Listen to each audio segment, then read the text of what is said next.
Well, in honor of our New Member Sunday and this wonderful month of faith, today's title is Embracing Community. Just as we are.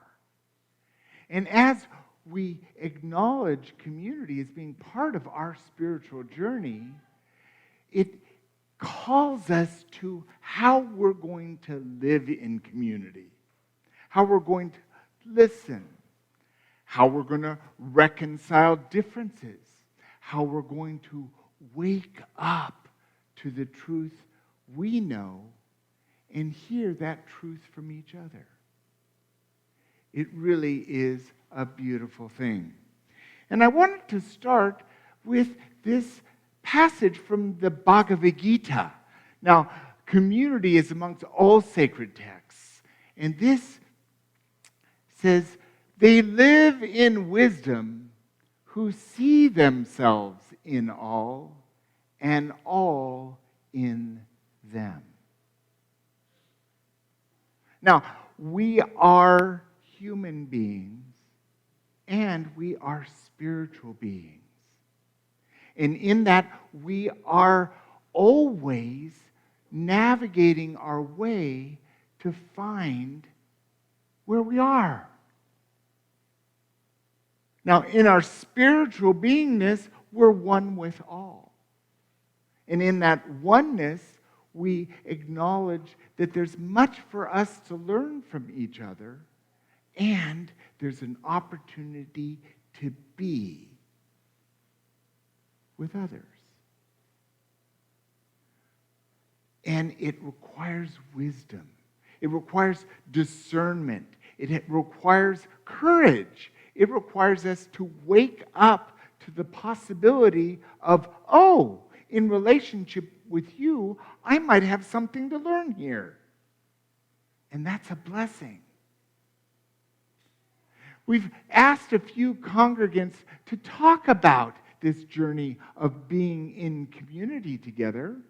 And so let's hear what Roxana Dean has to say. When I first came to Unity, it's been about 15 years ago, I found a community of people. The first day, I looked around and everyone looked like me because what they were saying, I expected them to be hippies or I don't know what, but it wasn't. They were ordinary people like I was. But I was hearing lessons about love and that we're all good, as opposed to what I grew up with about we're sinful and punishment and all of that. It was just an entirely different community.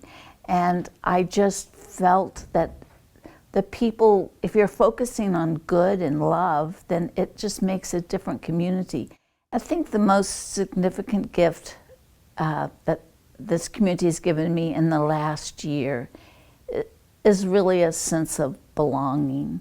I retired from a job that I'd had for many years and had been a working person for 52 years and then I wasn't. And so I think that still having a place that I could call home, that meant something to me, that has people that I care about, I think it just made me feel that I had a place to belong. It's true that as we come together in community, there's a grand resource, a way of connecting and being together. And isn't that beautiful? I love that. Emily got up and said, we've got a youth program around there, and it's a blessing to have a family here. And we have a couple of families here. And in community, we breathe and we connect. And it doesn't matter what's going on. In community, we address it. We step up to it. Now, some issues take a while to deal with. Sometimes the mess we make needs cleaning up and it takes a while. But the gift of community is we're not all in chaos at the same time. In community, most of us are doing okay. But then when the diagnosis happens, or we go into hospital, or we're having a baby, or whatever we're having, there's community to support us, to help out where the need is, and to awaken us to what we are doing. And that's the sense of belonging, and that's embracing community. Our co-founder, Charles Fillmore, says this: men and women are brothers and sisters in a universal family. And he who sees spiritually should open his heart and cultivate that inclusive love which God has given as the unifying element in the human family. It sounds easy enough, and it really is easy because it is singularly the greatest truth. We're one with God. But isn't it our human journey that dabbles in other ways of being? Isn't the human journey that causes us to make the decision to be in relationship with another? And the learning track that happens by being with another? And community offers an additional level of nurturance and support for couples in community. Let's hear what Deb and Pete Thomas have to say about this. Well, I have a spiritual family, and I didn't have that as a child. We weren't church attenders, weren't churchgoers. So I have a spiritual family. So when my daughter-in-law died, this spiritual family was here for us. When my son got married, this spiritual family was here for us. All the ups and downs of the last almost 30 years, this community has rallied behind me. And that's what I was looking for. We've grown as individuals from practicing the unity principles. And I think it has a lot to do with why our marriages stay together. Well, we share a God. And I think that's really important. My parents didn't have that. And I think that helps us with problem solving. Like you said, we go pray and meditate. We see it. We try to see the problems, the issues in our life. And we have 5 kids, so things happen. But we can get a joint spiritual perspective because we both kind of believe in the same things. So it helps. And one other thing is good is that we allow each other to call us on the issues when we're not on the beam. Mm-hmm. Mm-hmm. We allow it. And there are people here that I trust, and when I have some kind of issue with him that I can't seem to figure out, I have those people that I can trust, that I can talk to, that I know are not going to go and blab to other people and have my best interest at heart, our best interest at heart. So that's been very helpful. Just that I love this church. Yeah. And the people. I really love the congregation. Yeah, sometimes I think, well, why doesn't everybody have this? When I talk to people about, do you do this, you do that, and they don't do it too much like we do. I used to think that they were different, but we are. We act different, and I like that. We are different. And as human beings as a species always finds their tribe, where they link in values and in agreement with each other. And that is beautiful. It's quite all right. I feel like that often. I don't show it that way very often, but I feel that way often. And that's what happens in relationship, isn't it? That's what happens as we awaken to what's stirring inside of us. Now, I had no idea I was going to be guided here. 4 years ago, I was living in Maui and thought I was going to be there forever. I lived there for 20 years. But I heard a call. And the call brought me to Texas, brought me right here to this community. And what I realized is I was coming home to y'all. I was coming home to a place where I was challenged and nurtured, where I was loved and where I'm able to be loving, where I see people grow and transform before my very eyes. And I see people who come and people go. The value of community is that we're here. And we can step into being in community at any time and reap the benefits of support, of clarity, of sacred service, of education, of awakening. Because when it comes right down to it, each one of us in unity are a true student, and each of us must come to our own understanding. And that understanding calls us to embrace community. M. Scott Peck wrote several books and has helped many, many people, and he brings forth a powerful truth here. There can be no vulnerability without risk. There can be no community without vulnerability.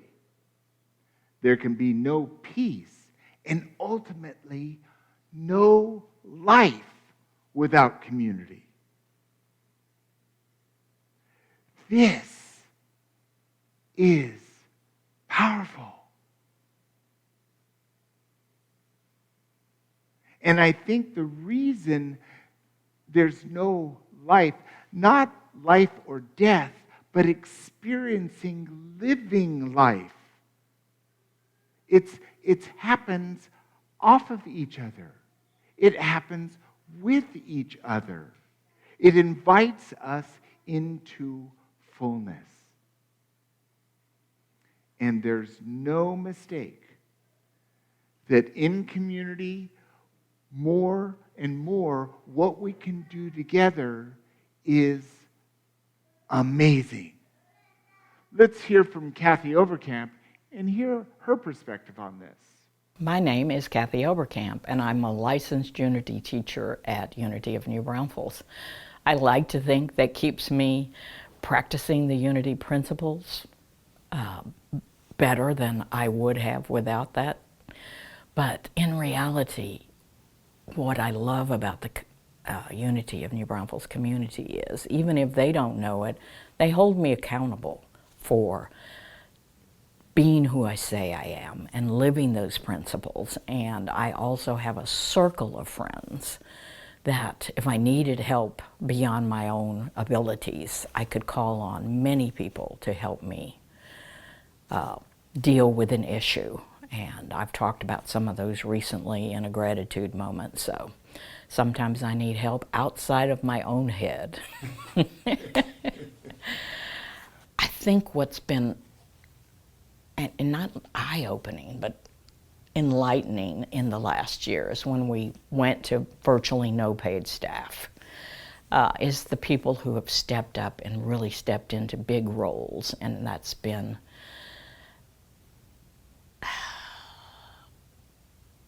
it's been awe-inspiring. It has. This summer, when the board reached a very difficult decision to lay off 5 employees. Initially, I went into fear.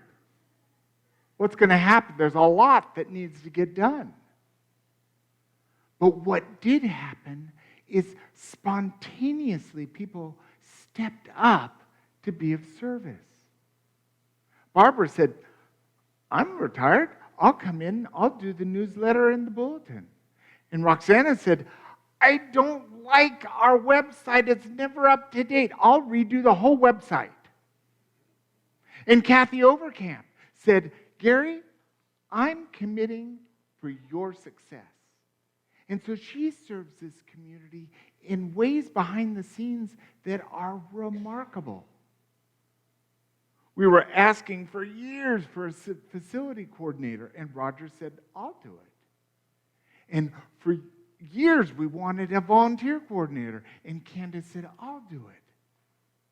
What's true is right now, each week, we are doing more than we did when we had all that staff. Because there's so much involvement right from the community. Now, I don't look at that as being a community that's failing or weak. I see that in ownership and in health and balance. It means we're doing well. Last week, we served Family Promise with great success. And it's so beautiful to see a family receive that love and that care. The truth is, community calls us to be together. And this is right from our teachings from Practical Christianity, Matthew 18:20. For where 2 or 3 are gathered in my name, I am there among them. When we come together, we experience that Godness. Not that we're being God, but we're experiencing the grace, the support, the willingness, the stepping up, and receiving help, receiving guidance, receiving care. It's all part of the journey in community. And we have a beautiful expression of community. 3 new members, a wonderful board. Next week is our annual meeting. And what a blessing that we all have by sharing this opportunity to learn, to listen, to wake up, and to experience the truth. And that's embracing community.